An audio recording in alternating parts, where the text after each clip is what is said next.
Astaghfirullah. Alhamdulillah wassalatu wassalamu ala Rasulillah wa ala alihi wa sahbihi wa mawala wa la hawla wa la quwwata illa billahi wa ba'd. Kita lanjutkan kajian kita masih membahas kitab tauhid dan kita masuk pada bab ke-18, hidayah hanya milik Allah Subhanahu wa ta'ala. Bicara tentang hidayah. Hidayah itu adalah nikmat Allah Subhanahu wa ta'ala yang sangat besar, sehingga setiap hari seorang muslim minimalnya 17 kali dalam sholatnya meminta hidayah. Ihdinas siratal mustaqim, dan itu dibaca pada setiap kali sholat, sehingga karena hidayah sebuah nikmat. Ketika penduduk surga masuk dalam surga,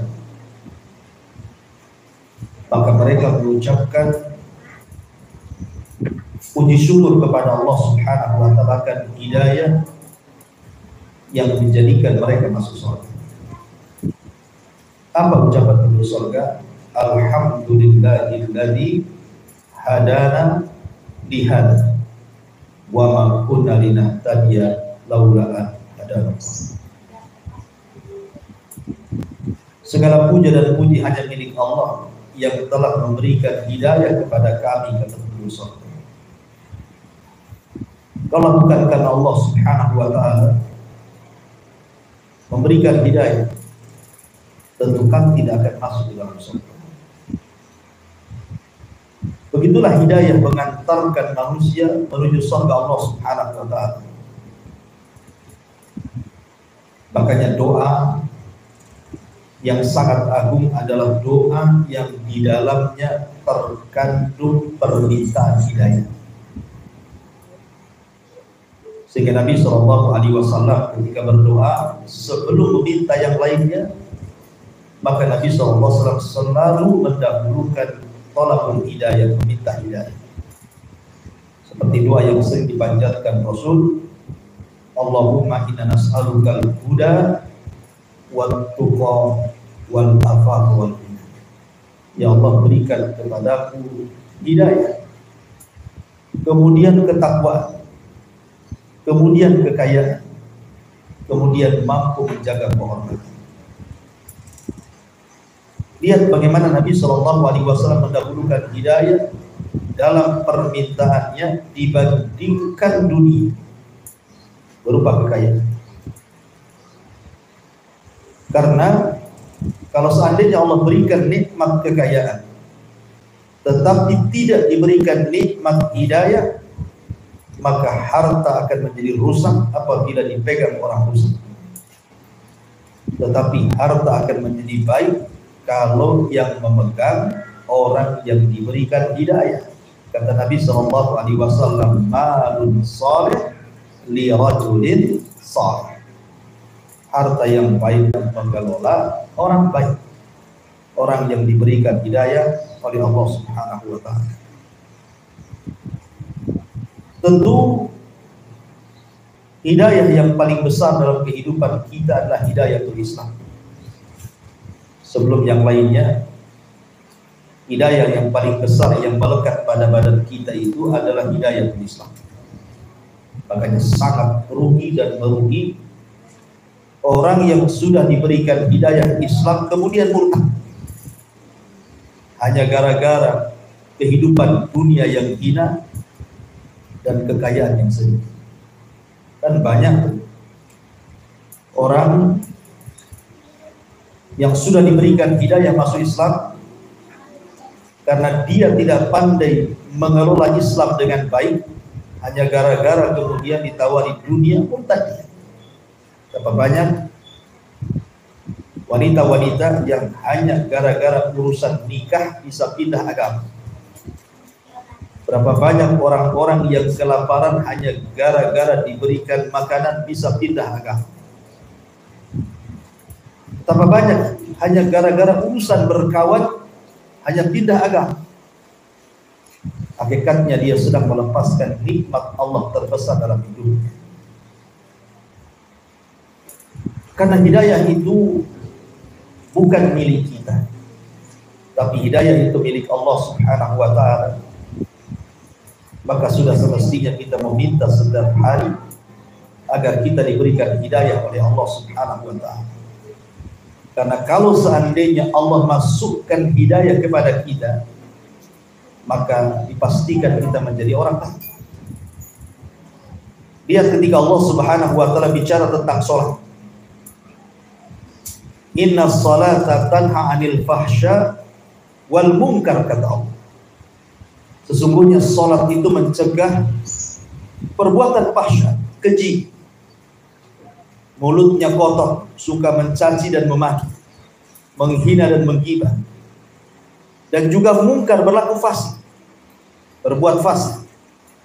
Tapi dengan sholat, dua perbuatan tercela itu, fahsya dan mungkar, bisa dihilangkan. Kenapa? Karena yang menjadikan orang itu meninggalkan fahsya dan mungkar itu adalah hidayah. Hidayah dalam sholat. Ketika kita sholat, kita membaca surah Al-Fatihah, dalam kandungannya terdapat ihdinas siratal mustaqim. Ya Allah, berikan hidayah kepada jalan yang lurus. Ma'asyiral muslimat yang dimuliakan Allah Subhanahu wa ta'ala, perhatikan dalam kitab ini Allah Subhanahu wa ta'ala berfirman, innaka la tahdi man ahbabta walakinnallaha yahdi man yasha wa huwa a'lamu bil muhtadin. Sesungguhnya kamu, maksudnya wahai Muhammad, tidak akan dapat memberikan hidayah kepada orang yang kamu cintai, tapi Allah lah yang akan memberikan hidayah kepada yang dikehendaki. Dan Allah lebih mengetahui orang-orang yang menerima hidayah. Ayat ini turun dalam sebuah kejadian, peristiwa wafatnya paman Nabi Shallallahu Alaihi Wasallam, Abu Thalib. Jadi ayat ini turun dalam sebuah peristiwa yang bercerita tentang pamannya Nabi Shallallahu Alaihi Wasallam, Abu Thalib, saat wafat. Sebagaimana diriwayatkan dalam Sahih Bukhari dan Muslim dari Ibnu Al-Musayyab, dari bapaknya Musayyab, beliau menceritakan bahwa tatkala Abu Thalib akan meninggal, Nabi Shallallahu Alaihi Wasallam mendatangi, dan saat itu di sekitar Nabi Shallallahu Alaihi Wasallam dari orang-orang musyrik Arab ada 3 orang. Pertama Abu Jahal, yang kedua Abdullah ibn Abi Umayyah, dan yang ketiga Musayyab sendiri, ayah daripada Ibnul Musayyab. Lah ketika Nabi Shallallahu Alaihi Wasallam melihat pamannya Abu Thalib sedang sakaratul maut, tentu Nabi Shallallahu Alaihi Wasallam tidak hendak menjadikan pamannya mati kafir. Bagaimanapun jasa pamannya terhadap dakwah Islam ini tidak bisa dibayar dengan uang, sangat banyak. Mulai daripada merawat dia sejak kecil, sampai menikahkan Rasul dengan Khadijah, sampai Nabi diangkat menjadi Nabi dan Rasul, Abu Thalib lah yang senantiasa menemani Nabi Shallallahu Alaihi Wasallam walaupun dia kafir. Sehingga saat detik-detik wafatnya Abu Thalib ini, Nabi Shallallahu Alaihi Wasallam tidak hendak membiarkan Abu Thalib mati kafir. Makanya kemudian dia membisikkan di telinga Abu Talib, yang di sampingnya ada Abu Jahal, Abdullah ibn Abi Umayyah, dan juga Musayyab. Kata Nabi SAW, ya ammi qul la ilaha illallah kalimatan uhajulaka biha indallah. Duhai pamanku Abu Talib, ucapkanlah la ilaha illallah, ucapkanlah kalimat tauhid la ilaha illallah, karena dengan satu kalimat itu aku akan pergunakan sebagai bukti untukmu di hadapan Allah Subhanahu wa ta'ala. Tiba-tiba Abdullah ibn Abi Umayyah dan Abu Jahal berteriak di telinga Abu Talib dan mengatakan, atarghabu an millati Abdul Muttalib ya Abu Talib? Apakah engkau membenci agama kakekmu Abdul Muttalib wahai Abu Talib? Kemudian Nabi SAW melihat Abu Talib terkadang melirik dirinya yang menyuruh untuk mengucapkan la ilaha illallah, terkadang melirik Abu Jahal dan Abdullah ibn Abi Umayyah dan juga Musayyab, seolah-olah ada perasaan berat untuk mengucapkan kalimat tauhid. Karena orang-orang ini juga mentalkin dengan mengatakan supaya Abu Talib tetap berpegang dengan agama moyangnya Abdul Muttalib. Rupanya semua hidayah itu milik Allah. Walaupun Abu Talib orang dekat Rasul, nanti saya ceritakan sedikit biografi. Walaupun Abu Talib orang yang banyak menolong Rasul, mencintai Rasul melebihi anak-anaknya, dan Rasul juga cinta dengan Abu Talib melebihi yang lain, tetap saja Rasul tidak bisa memberikan hidayah kepada Abu Talib sampai akhir hayatnya. Abu Talib mati kafir berdasarkan kesepakatan ahli sunnah wal jamaah. Abu Talib mati kafir, tidak mau mengucapkan kalimat la ilaha illallah, justru dia diam dan mengikuti kawan-kawannya Abu Jahal, Abdullah ibn Abi Umayyah, dan juga yang lain. Ketika Abu Talib betul-betul menghembuskan nafas, tidak mengucapkan la ilaha illallah, maka Nabi SAW kemudian mengatakan, sa'astaghfiranna lak ma lam unha anka. Demi Allah, sungguh aku akan berusaha memintakan ampun untukmu kepada Allah selama Allah tidak melarang diri. Akan tapi Allah Subhanahu wa ta'ala kemudian turunkan ayat, maka lin nabi walladzina amanu an yastaghfiru lil musyrikina walau kanu ulil qurba min ba'di ma tabayyana lahum annahum ashabul jahim. Tidak layak bagi seorang nabi dan orang-orang yang beriman memintakan ampun kepada Allah bagi orang-orang musyrik, walaupun orang-orang musyrik itu adalah kaum kerabatnya, kalau sudah jelas bagi mereka bahwa mereka orang-orang yang akan masuk menjadi penghuni neraka jahanam. Dari sini turun ayat, innaka la tahdi man ahbabta walakinallaha yahdi man yasha. Sesungguhnya kamu tidak akan dapat memberikan petunjuk kepada orang-orang yang kamu cintai, akan tetapi Allah memberikan petunjuk kepada orang yang dikehendaki. Ma'asyiral muslimat yang dimuliakan Allah Subhanahu wa ta'ala, banyak faedah dan pelajaran dari kisah wafatnya Abu Talib, dan pembahasan hidayah itu diberikan kepada orang yang dikehendaki Allah Subhanahu wa ta'ala.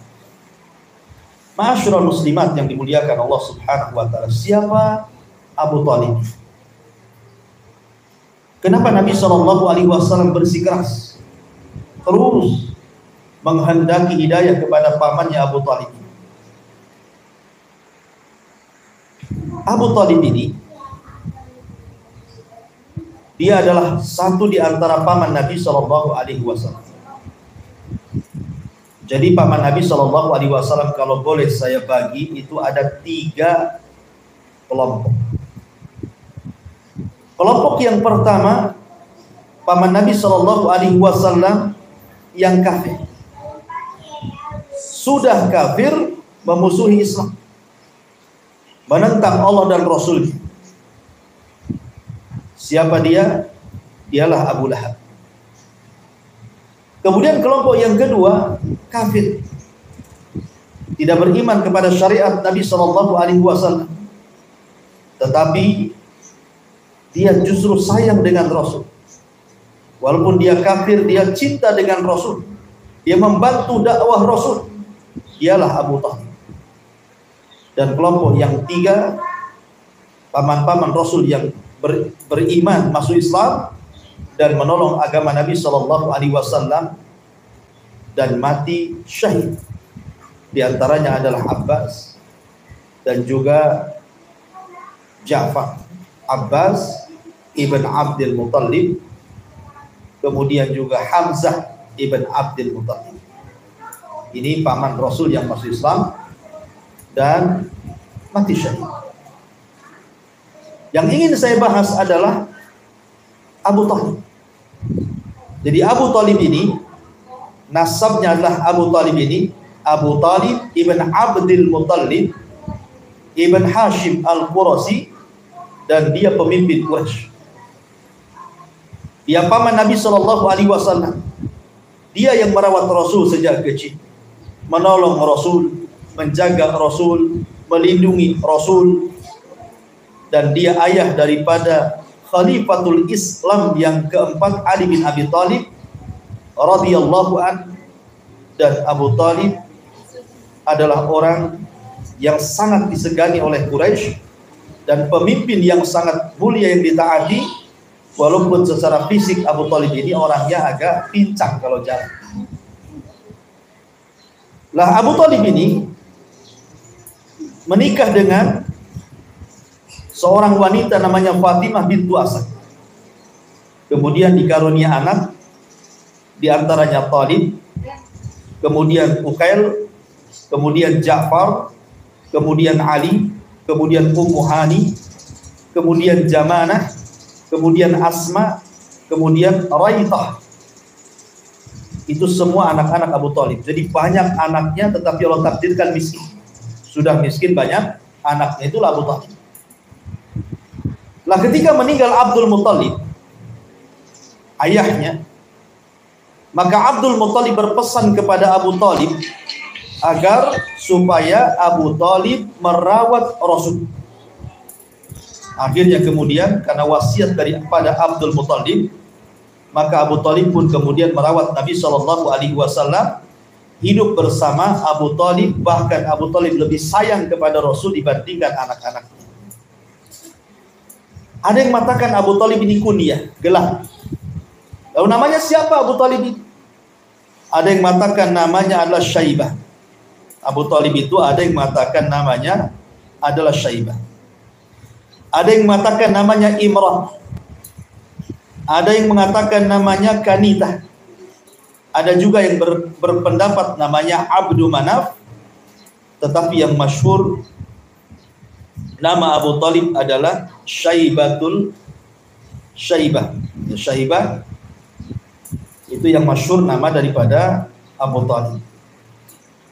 Ma'asyiral muslimat yang dimuliakan Allah Subhanahu wa taala. Ketika Nabi SAW masih kecil, masih usia belasan tahun, 12 tahun, Abu Talib ini suatu ketika pernah mengajak Nabi SAW untuk safar. Awalnya Abu Talib tidak mau mengajak Rasul karena masih kecil, 12 tahun.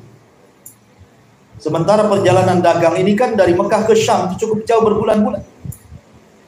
Tapi karena Nabi SAW kecil itu mengatakan kepada Abu Talib tidak mau ditinggal, makanya dengan sangat sayangnya Abu Talib terpaksa membawa Rasul dalam berniaga menuju Syam. Lah di tengah jalan berjumpa dengan Buhairah Rahib.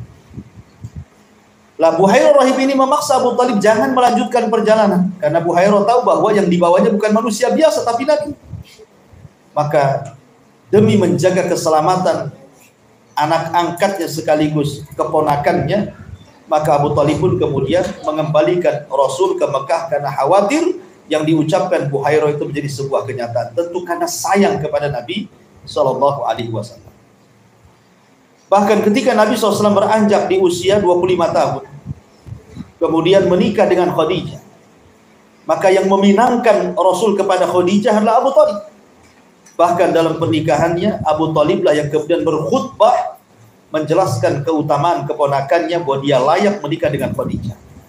Artinya semua urusan pernikahannya itu dihandle oleh Abu Thalib ketika menikah dengan Khadijah bintu Khuwailid radhiyallahu anha. Lah ketika Nabi Shallallahu alaihi wasallam diutus menjadi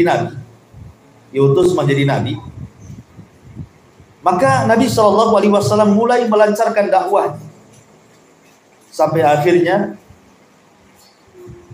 orang-orang Quraisy itu bangkit dan marah kepada Nabi Shallallahu alaihi wasallam karena dakwah tauhid.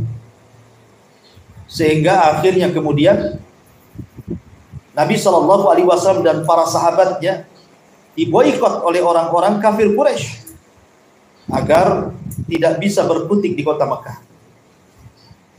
Bahkan apabila di malam hari, karena cintanya Abu Thalib kepada Nabi Shallallahu alaihi wasallam, karena takut ada panah, ada tombak, atau ada yang menyerang mendadak ke rumah Nabi Shallallahu alaihi wasallam, terkadang tengah malam Abu Thalib datang kepada Rasul, mengetuk pintunya dan mengatakan, "Ya Muhammad, sebaiknya kau tidur di tempatku biar aku tidur di tempat." Itulah Abu Thalib. Ya, kata Abu Thalib, "Muhammad, kau tidur di kasurku sana, biar kasurmu aku tidur di situ." Kenapa? Karena takutnya Abu Thalib kalau tiba-tiba Rasul diserang dan dibunuh, dilempari tombak dan panah. Itu bentuk kecintaan Abu Thalib kepada Nabi Shallallahu alaihi wasallam. Makanya wajar Abu Thalib sebenarnya tahu bahwa agama Nabi Shallallahu alaihi wasallam itu agama yang paling baik dibandingkan agama-agama yang diserukan oleh penduduk Mekah sebenarnya. Dan itu pengakuan secara lisan. Apa kata Abu Thalib dalam syairnya?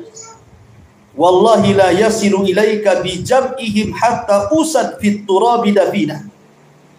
Wa araftu dinan la mahalata annahu min khairi adyanil bariyati dinan laula al malamah aw hadara masabbatin lawajadtani samhan bidzaka mubina." Apa kata Abu Thalib dalam syairnya? Demi Allah, tidak akan sampai kepadamu kekuatan besar apapun orang-orang musyrik, wahai Muhammad, sampai mereka membaringkan diriku di atas tanah sebagai mayat. Aku tahu agama yang paling baik dari semua agama adalah agama yang dianut oleh diri. Tapi kalaulah bukan karena celaan manusia, kalaulah bukan karena ejekan manusia, tentu kau akan dapati aku memeluk agamamu. Artinya Abu Thalib itu mengakui bahwa agama Nabi Shallallahu alaihi wasallam itu agama terbaik. Tapi sekali lagi, hidayah itu milik Allah, bukan milik kita. Hidayah itu milik Allah.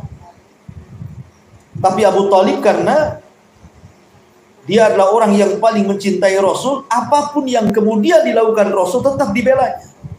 Bahkan suatu ketika orang-orang kafir Quraisy itu tidak terima, datang kepada Abu Thalib dan mengatakan, "Ya Abu Thalib, ponakanmu loh si Muhammad itu berani-beraninya mencaci maki Tuhan kami, memporak-porandakan jamaah kami dan barisan kami, menghina agama kami. Kalau kau tidak cegat, kami yang cegat." Abu Thalib ketakutan, kemudian datang kepada Rasul dan mengatakan, "Ya ibna akhi, wahai anak saudaraku, sudahlah cukup dakwah. Orang-orang Quraisy sudah mulai bangkit hendak menyerangmu dan mereka menyerangku." Maka kemudian Rasul mengatakan, "Ya Abu Thalib, law wada'u syamsa fi yamini wal qamaru fi shimali ma taraktu hadzal amri." Walaupun riwayat ini lemah tapi masyhur dalam kitab-kitab sejarah, wahai Abu Thalib, kalaulah mereka meletakkan matahari di tangan kananku dan bulan di tangan kiriku untuk aku meninggalkan dakwah yang mulia ini, demi Allah aku tidak akan meninggalkannya. Maka Abu Thalib mengatakan, "Ya kalau begitu sudahlah, terserah kamu. Aku akan tetap membela." Begitulah jawaban Nabi kepada Abu Thalib dan jawaban Abu Thalib kepada Nabi Shallallahu alaihi wasallam. Artinya Abu Thalib itu dari hati kecilnya mengakui agama Rasul itu agama terbaik di kota Mekah. Pertanyaannya, kenapa Abu Thalib tidak mau masuk Islam? Harusnya dia tahu bahwa agama Rasul itu agama terbaik. Mestinya dia orang as-sabiqun al-awwaluna fil Islam, dia orang yang pertama kali masuk Islam sebelum yang lainnya. Tapi saya katakan, hidayah itu milik Allah, bukan milik kita. Ya, jadi ibu, kalau ibu pulang ada keluarga yang masih belum seakidah dengan ibu, masih belum seiman dengan ibu, masih belum semanhaj dengan ibu, gitu ya. Kemudian ibu berusaha untuk mendakwahi mereka, tapi mereka juga menolak bahkan menghina, maka ibu tidak perlu kecil hati. Kenapa? Karena hidayah itu milik Allah. Dan tugas ibu itu hanya menyambungkan hidayah Allah kepada orang lain. Ya, jadi ibu tidak boleh memaksa. Nabi saja loh, tidak bisa memberikan hidayah kepada Abu Thalib, apalagi ibu. Tapi tugas menghantarkan hidayah Allah kepada manusia itu tugas kita semua.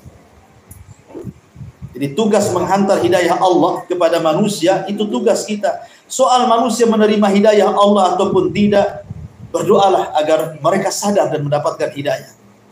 Lihat ketika Nabi SAW diperlihatkan dalam mimpinya, dia berada di padang mahsyar. Kemudian Rasul melirik ke sebelah kanan, dilihatnya ada umat besar bersama Nabi. Kemudian Nabi SAW bertanya, itu umat siapa? Apakah itu umatku? Kata Jibril, bukan, itu umatnya Musa. Kemudian Nabi SAW melirik ke arah lain, rupanya ada umat yang lebih besar daripada umat Musa. Kemudian dikatakan, itulah baru umat. Tapi Rasul pun melihat ada Nabi yang hanya 10 orang pengikutnya. Ada juga Nabi yang 2 orang pengikutnya. Ada juga Nabi yang sama sekali tidak punya pengikut. Bayangkan Bu, Nabi yang nggak punya pengikut, kita bayangkan. Dia hidup di tengah-tengah kaumnya, dan kaumnya melihat bagaimana akhlak dan tutur katanya. Dia menyeru sepanjang hayatnya di kampungnya. Tiba-tiba tidak ada satupun orang yang beriman di kampungnya. Kira-kira perasaannya gimana tuh Nabi? Tetapi keberhasilan dakwah itu bukan karena mempunyai pengikut 1, 2 ataupun ribuan ataupun ratusan ribu, tetapi keberhasilan dakwah itu menyampaikan kebenaran. Kalau sudah disampaikan kebenaran itu berarti ibu sudah berhasil berdakwah. Jadi berhasil berdakwah itu tidak menyembunyikan kebenaran dan menyampaikan kebenaran. Sampaikan kebenaran itu. Memang pahit rasanya, tapi harus disampaikan. Soal dia nerima atau tidak itu urusan Allah. Tapi kita kalau seandainya berhasil menyadarkan orang lantaran hidayah, lisan kita menasihati orang. Ingat sabda Rasul kepada Ali bin Abi Thalib radhiyallahu an, ya Ali, la an yahdiyaqallahu rajulan wahidan bika khairun laka min humrin na'am. Ya Ali, kalau seandainya engkau memberikan hidayah lantaran lisanmu 1 orang saja, enggak usah banyak-banyak, itu jauh lebih baik daripada unta merah, kinayah daripada perhiasan yang sangat mahal di dunia. Ma'asyiral muslimat yang dimuliakan Allah Subhanahu wa taala. Maka Abu Thalib sampai dia wafat tidak dapat hidayah sama sekali. Ma'asyiral muslimat yang dimuliakan Allah Subhanahu wa taala. Oleh karena itulah maka semangatlah kita berdoa agar kita yang sudah dapat hidayah Islam, yang sudah mendapatkan hidayah sunnah, berbahagia. Karena Imam Ahmad pernah ditanya, man mata 'alal Islam mata 'ala khairi. Ya Imam, bukankah orang yang mati di atas Islam itu mati di atas kebaikan? Marah Imam Ahmad. Kemudian mengatakan, wailaka, celaka engkau, man mata 'alal Islami was sunnah mata 'ala khairi. Tidak, orang yang mati di atas Islam kemudian sunnah barulah dikatakan mati di atas kebaikan. Kenapa? Karena banyak orang Islam tak kenal sunnah. Banyak orang Islam tak kenal hidayah sunnah. Makanya ketika orang itu sudah dapat hidayah Islam, kemudian mempelajari sunnah Rasul, bahagialah, berarti kita sempurna hidayah. Menurut Imam Ahmad ibn Hanbal rahimahullah ta'ala. Makanya lihat Nabi SAW berusaha menularkan hidayah kepada orang itu sebagai panutan kepada kita. Sampai Nabi SAW harus ke pasar-pasar ukat, ke pasar-pasar di negeri Arab sana di zamannya, berteriak-teriak, qulu la ilaha illallah ayyuhan nas tuflihu, wahai manusia katakan la ilaha illallah, kalian akan beruntung. Itu Nabi berteriak-teriak di pasar-pasar. Tiba-tiba dari belakang ada Abu Lahab melempari dengan kerikil dan mengatakan la tusaddiquhu fa innahu kadhib. Orang pasar, jangan dengarkan orang yang ngoceh itu, maksudnya Rasul, dia itu pendusta loh. Lihat yang ngomong begitu siapa? Pamannya sendiri Abu Lahab, bukan dukung dakwah. Malah dikatakan pendusta. Ucapan saudara itu lebih didengar dibandingkan ucapan orang, karena ucapan saudara itu bisa dipertimbangkan orang lain. Dia pamannya sendiri mengatakan dia dusta, apalagi kami, kan begitu ya. Tetapi Rasul tidak berhenti menyampaikan hidayah Allah. Tetap dia berdakwah. Didatangi kepada pembesar-pembesar Quraisy, dia berdakwah kepada Allah untuk mereka. Ada yang menerima, ada yang menolak, ada yang takut-takut, ada yang kemudian ragu-ragu. Macam-macam umat yang didakwahi Nabi SAW. Oleh karena itulah Bu, kalau seandainya ibu sudah dapat hidayah Islam dan juga hidayah sunnah, sudah mulai ngaji sunnah, maka ajak kawan-kawan ibu, kawan-kawan Facebook, kawan-kawan Instagram, kawan-kawan YouTube, atau kawan-kawan tetangga-tetangga gitu ya, tularkan hidayah kepada mereka supaya mereka bisa diperbaiki akidahnya, ibadahnya, dan bisa gabung dengan kita, sehingga kita bisa istiqomah karena berada di lingkungan orang-orang yang mendapatkan hidayah Allah Subhanahu wa taala. Ma'asyiral muslimat yang dimuliakan Allah Subhanahu wa taala, di sini ada rangkuman dari bab 1, tafsir firman Allah Subhanahu wa taala, sesungguhnya kamu tidak akan dapat memberikan petunjuk kepada orang yang kamu cintai, akan tetapi Allah memberikan petunjuk kepada yang dikehendaki. Hidayah itu mahal, tidak ada jualnya. Sebab kalau hidayah dijual di pasar-pasar, Bu, orang kaya yang dapat hidayah, orang miskin tersesat. Karena hidayah itu milik Allah. Dan Imam Ibnul Qayyim mengatakan, setiap nikmat yang Allah berikan kepada kita dari semua nikmat dunia tidak bisa menandingi nikmat hidayah. Tetapi musibah yang menimpa seorang hamba tidak ada yang lebih besar dibandingkan musibah kesesatan. Oleh karena itulah beruntunglah ibu-ibu mempelajari hidayah Allah Subhanahu wa taala. Kenapa, Bu? Banyak orang yang belum dapat hidayah. Contoh saja yang ngaji di sini lebih sedikit dibandingkan yang ada di luar sana, kan? Yang di luar sana kita jangan cerita orang awam. Cerita orang-orang yang sudah ngaji, yang sudah dapat hidayah Islam dan sunnah. Sampai kepada mereka pengumuman ada pengajian. Sampai kepada mereka pengumuman ada ta'lim. Tetapi dengan berbagai alasan berat juga kaki itu melangkahkan kaki ke sini, kan, Bu? Kenapa? Karena kakinya belum dapat hidayah untuk dilangkahkan kaki ke sini. Beruntung, Bu. Ibu loh siang-siang berada di taman, Bu. Ibu harus yakin ibu sedang ada di taman sorga ini. Ibu saja kalau jalan-jalan gitu ya, kemana di Batam ini, ke Angku Putri atau kemana yang ada tamannya indah, cantik, ada kolamnya gitu ya, ke angkringan sana itu, rasanya pengen lama di situ ya. Apalagi ada makannya macam-macam menu lagi di situ ya. Itu di taman dunia tuh, kita lo bisa berlama-lama di situ. Majelis taklim itu bukan taman dunia, tapi taman sorga. Kata Nabi SAW, idza marartum biriyadil jannati farta'u. Kalau kalian lewat di taman surga, singgah kau di situ, kata Rasul. Ketika ditanya apa yang dimaksud taman surga itu, Rasul, kata Rasul, hilakul dzikri. Orang-orang yang berkumpul dalam rangka berzikir, bermajelis taklim, ngaji gitu ya. Jadi tidak semua orang dapat hidayah digerakkan ke sini, kecuali memang orang-orang yang memang Allah berikan hidayah sehingga ibu menjadi orang pilihan, bisa di siang hari ini hanya duduk-duduk di taman sorga.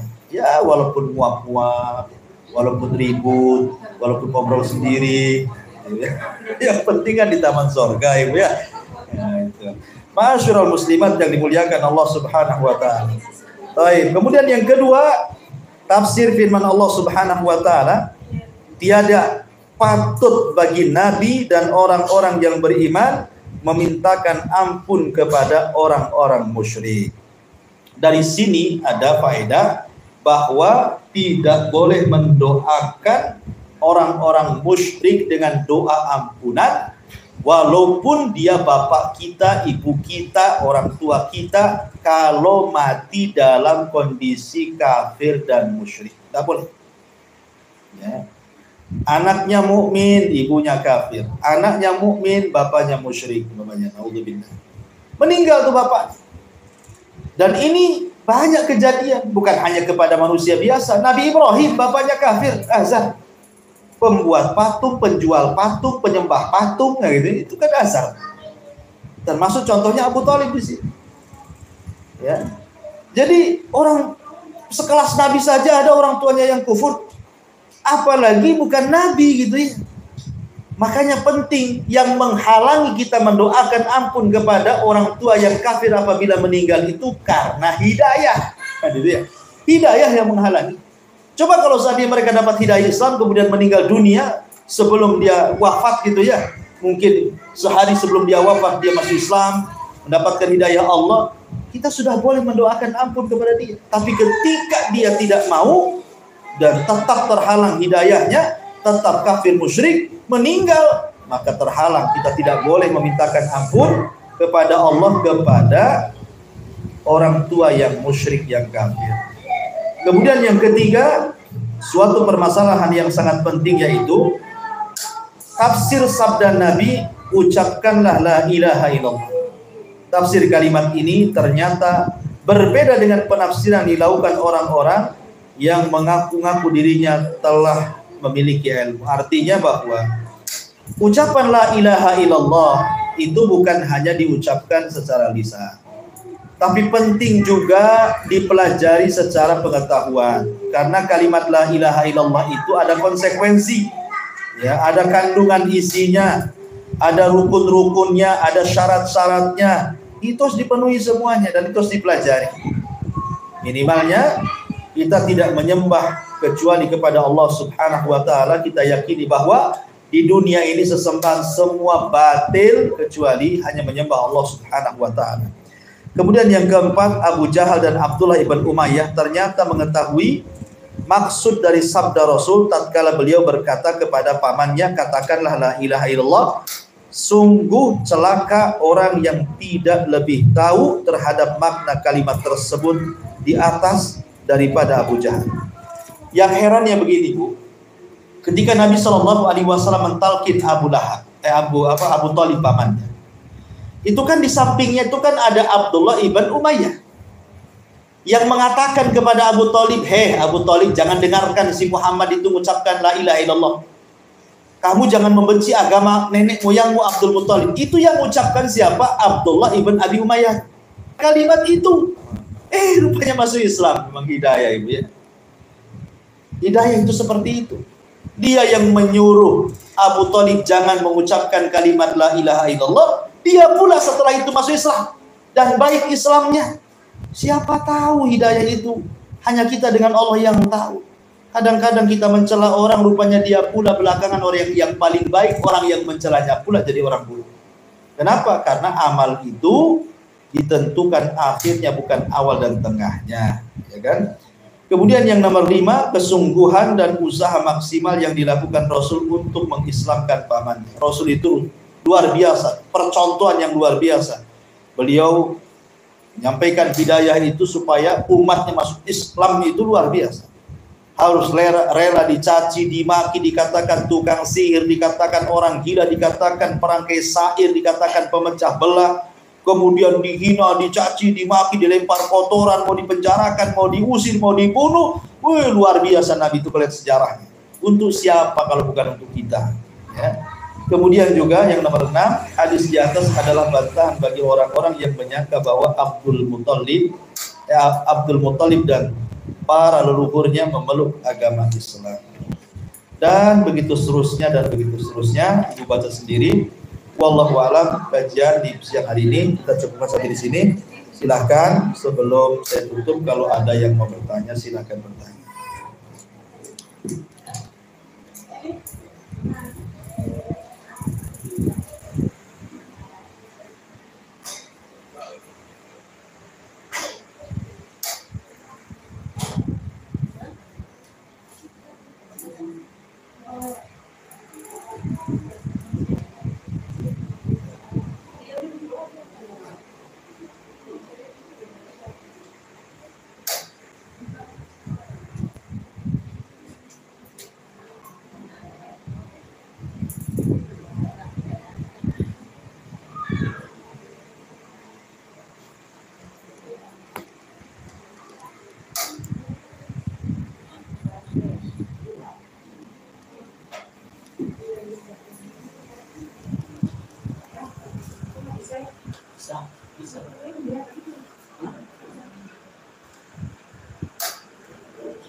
Iya nggak apa, langsung aja. Teriak aja lah, akan dengar.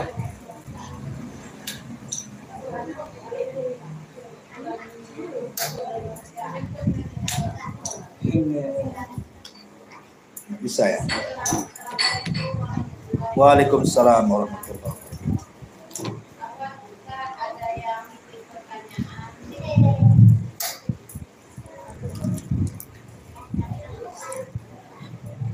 Ya, gimana pertanyaannya, diulangi? Ini ada beberapa pertanyaan yang nggak bisa hadir, Ustaz. Jenis cat rambut yang dibolehkan itu apa aja, Ustaz? Apakah semua jenis tulisannya yang berbeda halal? Maksudnya mengecat, menyemir rambut? Iya, Ustaz. Oke. Jenis warna yang tidak boleh itu? Jenis cat rambut apa yang dibolehkan? Yang warna halal? Bukan merek kan? Apakah yang bertulisan halal saja atau bagaimana? Iya. Ya, alhamdulillah kita kan bagaimana jenis pewarna rambut mana saja yang dibolehkan. Ya. Pertama saya enggak hafal merek-merek cat rambut gitu. Satu gitu ya. Saya enggak hafal tuh merek-mereknya itu. Nah, yang saya tahu ya semir gitu saja ya. Jadi selama ada logo halalnya, insya Allah halal. Jadi kita harus yakin dengan Majelis Ulama Indonesia. Nah, sekarang sudah diganti sama Kemenak tuh ya. Apa itu? Diganti ya. Yang halal itu udah diambil alih sama Menteri Agama ya. Yang gambar gunung, wayang gunung tuh. Jadi kalau memang sudah ada logo halal dari pemerintah, ya hukum Islam itu dilihat zahir bukan batin. Ya, jadi kalau nampak halal, udah beli saja. Insya Allah halal gitu ya. Adapun warna, semua warna boleh. Semua warna boleh. Kecuali hitam. Ya, Bu ya. Hindari warna hitam. Boleh semua. Ya, boleh. Mau ungu, mau pink, mau coklat, mau hitam, mau apa kuning. Tapi jangan 10 warna pula di kepala, Bu. Jadi pelangi nanti. Jadi artinya, pokoknya selain warna hitam boleh. Karena ada larangan.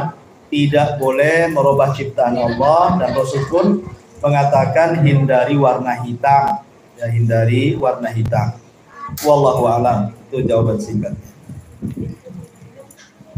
Satu lagi, Ustaz.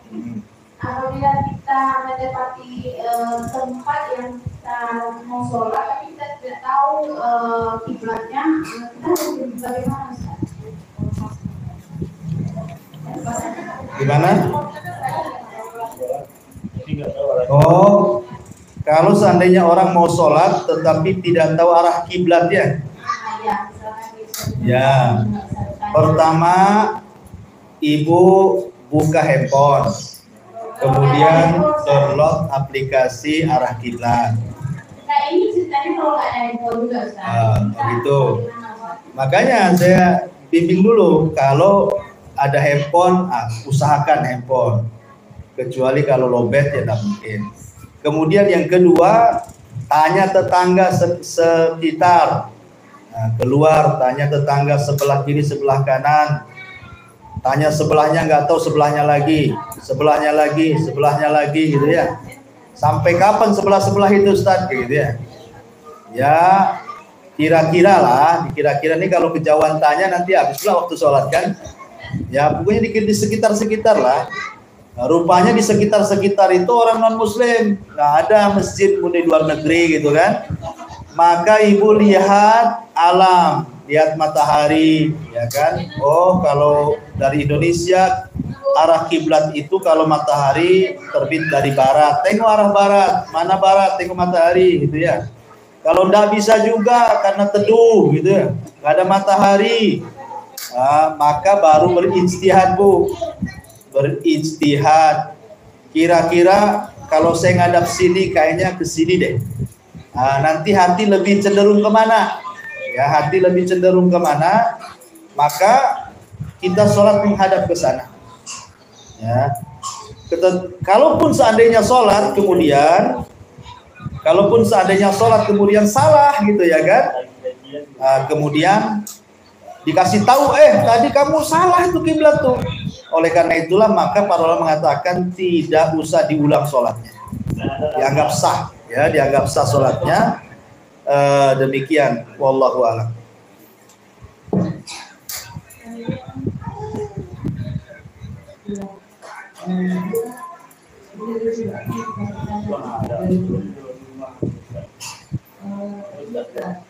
Orang tuanya kan meninggal,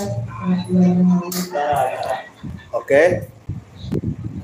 Terus orang tuanya tinggal di lingkungan sekitar 300 juta itu sudah sekitar 3 tahun yang lalu, sudah sampai keluar zakatnya ya Pak. Orang tuanya meninggal dan meninggalkan harta 300 juta. Iya. Sebelum meninggal belum zakat. Belum zakat. Orang tua itu nggak mau keluarkan zakat itu.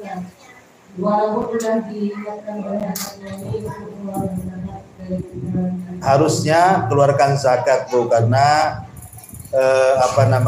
sebelum dibagikan dia punya hutang kepada Allah, maka hutang kepada Allah lebih berhak dibayar.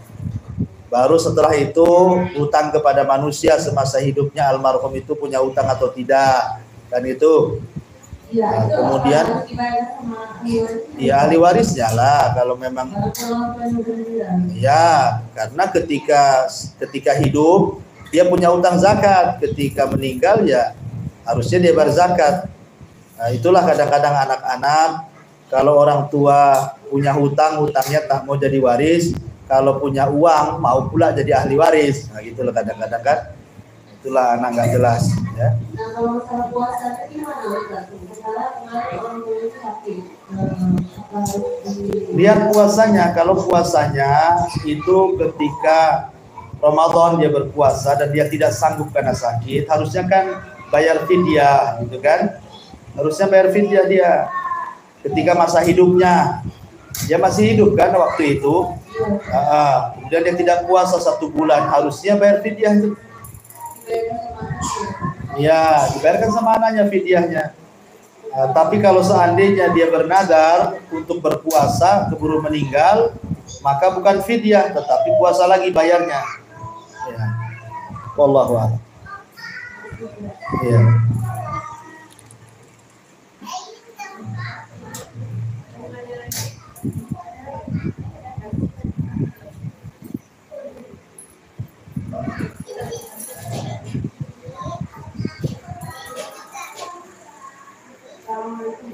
Waalaikumsalam warahmatullahi wabarakatuh.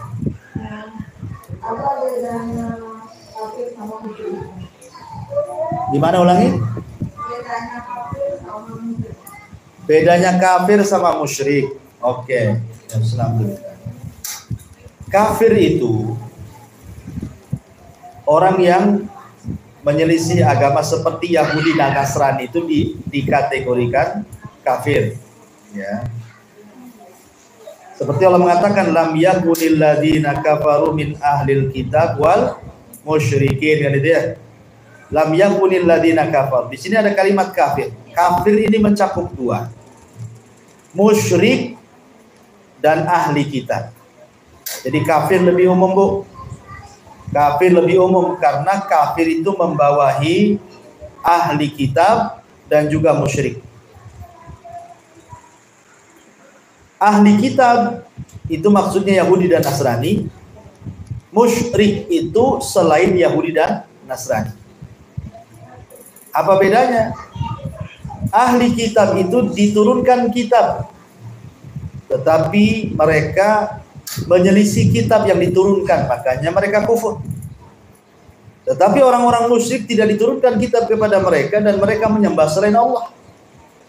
Makanya selain ahli kitab itu musyrik karena tidak diturunkan kitab, mereka mereka agama dan mereka lakukan dalam rangka persekutuan dengan Allah Subhanahu wa taala. Tapi apa bedanya kafir dengan musyrik? Ya, kafir lebih umum. Ya, kafir lebih umum karena musyrik juga termasuk dikategorikan kafir. Dan musyrik lebih khusus kepada orang yang menyekutukan Allah Subhanahu wa taala. Karena kalau kafir itu kan menutup, artinya yang kafir itu kan itu diambil dari bahasa Arab, artinya penutup hidayah. Kalau musyrik itu kan mensyirikatkan, menyekutukan Allah dengan yang lainnya. Wallahu a'lam.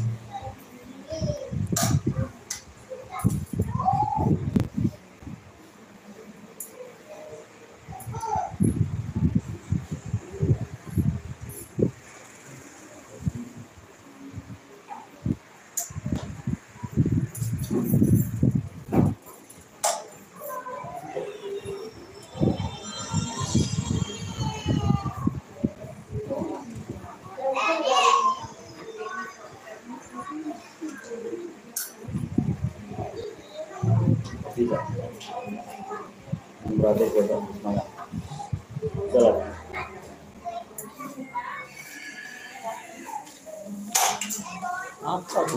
Ya, saya kira cukup kita tutup dengan doa kafaratul majlis. Subhanaka wa bihamdika, asyhadu an la ilaha illa anta, astaghfiruka wa atubu ilaik. Allahu ta'ala. Assalamualaikum warahmatullahi wabarakatuh.